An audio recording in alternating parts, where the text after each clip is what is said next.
असां हिते ॻोठ वॾा लाखा में 200 साल खां वठी हितां जा रहायशी आहियूं।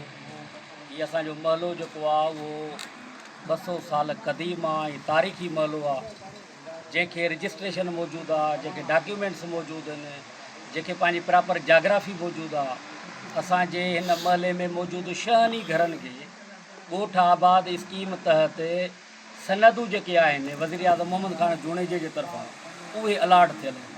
क़ब्रिस्तान जे विच में ऐं असांजे घरनि जे विच में हिकिड़ो सरकारी दगु आहे, जेको सरकारी दगु जेको आहे उहो हिन महले खां थींदो सिधो प्राइमरी। मुंहिंजी हुकूमत सही आहे, बिल्कुलु ठीकु आहे। मुंहिंजा MNA MPA सभु सही आहिनि, पर कुझु माण्हू अहिड़ा आहिनि जेके उन में वञी ऐं शरपसंदी कनि था ऐं पंहिंजो नाम असांजी पार्टीअ खे असांजी तंज़ीमुनि खे बदनाम करण खां उन्हनि सां असांजे MNA MPA सां गॾु घुमण वारा बि उन्हनि खे बदनाम करण खां इहो कमु था कनि पिया।